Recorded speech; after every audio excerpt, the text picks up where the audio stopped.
So in a previous video, I talked about this bit of HQ 2.0, this sort of hole in the wall halfway up the barn that nobody's been into for about 40 years.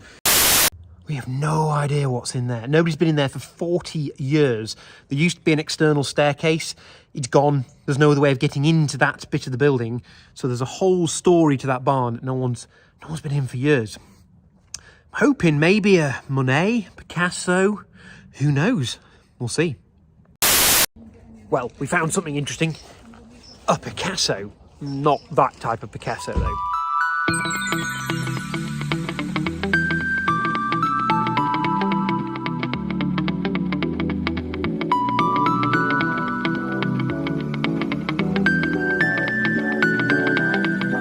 So it is a busy day at HQ. As you can see and probably hear, they're starting work on the garages. So they're breaking up the concrete floor, ready for some reinforcement to go in and a nice new fresh level floor to go back down.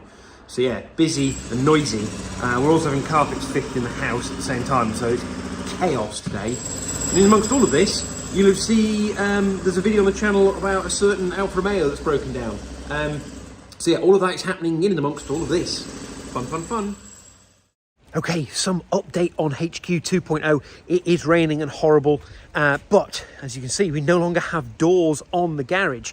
You can also see these pillars that we're going to make slightly narrower.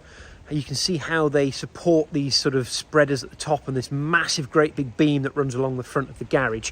So it should be hopefully easy to widen those out.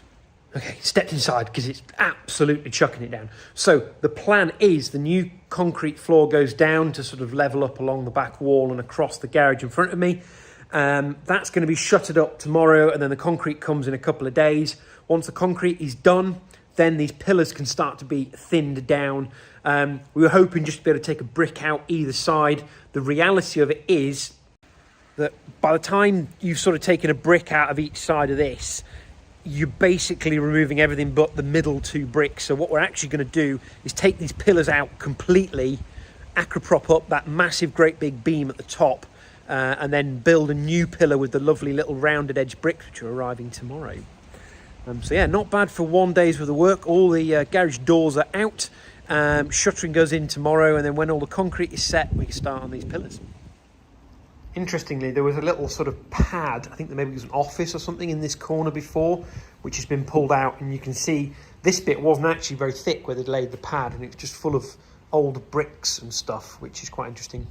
And the other job that we're working on, apologies, it's mighty dark in here, but there's now no power and lighting, is starting to fill in some of the holes. There's a big air gap in the corner there, and behind some of my pipe work here, which is now all nice and neatly filled in. Okay, day two. You see we've got the new lining down, ready for the concrete, all pinned to the walls all the way around, and a bit of shuttering at the front here, and I'm completely out of breath. You'll see why in a second. Because that is a pallet of 200 bricks. So these are lovely bullnose round-edged bricks, which are going to go on the pillar in the middle between the doors to, well, just make it match up with the rest of the building, to be honest, but also looks really nice. Now I've got to handball those about 100 yards that way to get them inside so they don't get wet, so they can be laid early next week. Ugh. As you can see, it's super dark at HQ 2.0, but I have something to show you that's happened while I've been in the office today. Feast your eyes on that. One beautiful, smooth concrete floor. This didn't go without its issues. So they did come and inspect to get the concrete wagon in, and said, yeah, we can get a wagon in there. Only to turn up on day with the concrete and say, oh no, we can't, it's a bit tight, we're going to need a pump. So this has all been pumped in, which has cost a pretty penny, but it is in now, that's the important thing. The only thing we're going to have to deal with, obviously there's a bit of a gap at the front here, so we're going to have to build some ramps, but we've got the main base in, which means the lifts can be ordered. So deposit will be going in this week, I think, on the lifts. And then in January, there'll be nice 4-post lifts here. Woohoo! I do need to still finish all this bloody wiring as well. Blah. So, sun is out, concrete is dry, getting on with sorting the pillars out, but a slight change of plan.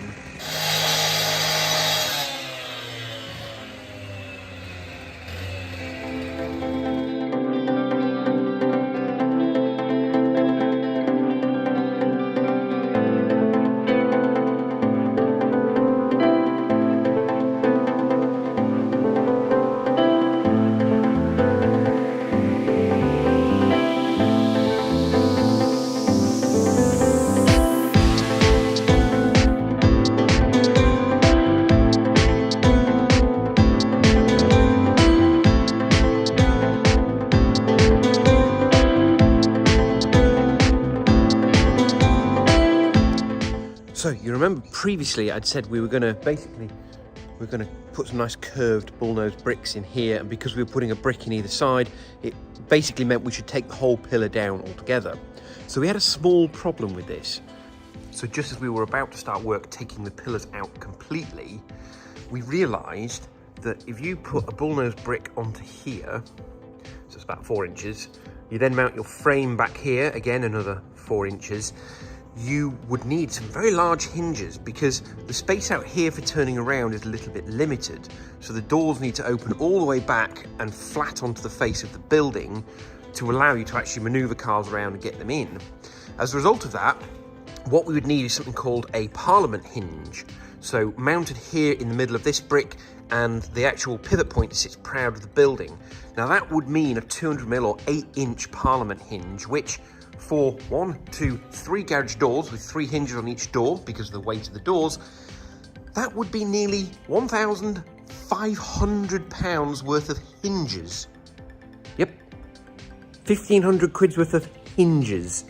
So we had a little bit of a rethink, and we effectively decided that if we mount the frame right here at the front, we can use a more regular hinge. It still has to be a Parliament hinge, but only a very short one.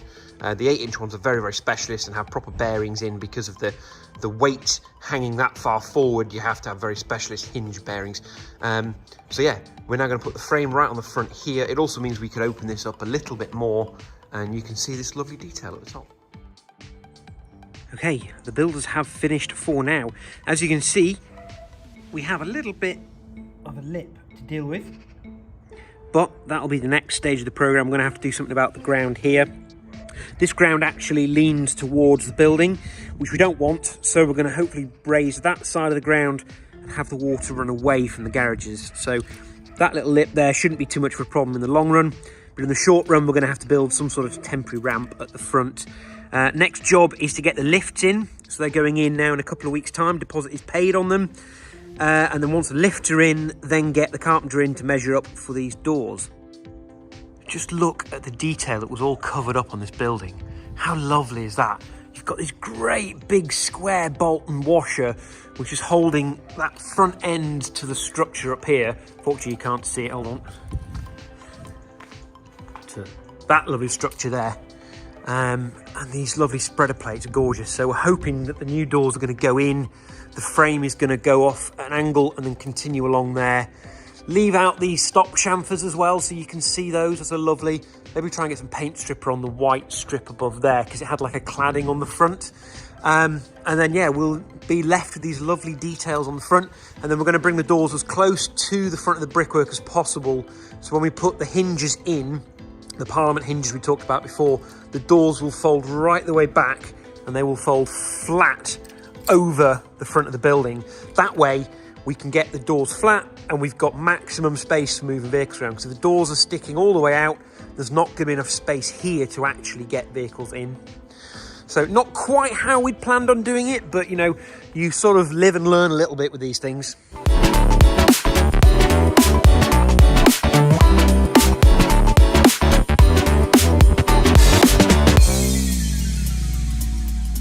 Don't forget to like, comment, share, and subscribe. Thank you for watching. Do you know who I am? Come on, who are you then? Ronnie Pickering. Who? Ronnie Pickering. Who? Ronnie Pickering! Who the that? Yeah, me. No, wow, Yeah. Oh, brilliant. Do you know who I am? Do you know who I am? Well, go on then. Who are you? Automotive Tales. Who? Yeah. Who? Automotive Tales. Who? Automotive Tales. Who the f***'s that? Yeah, it's me, innit? Oh, yeah, great.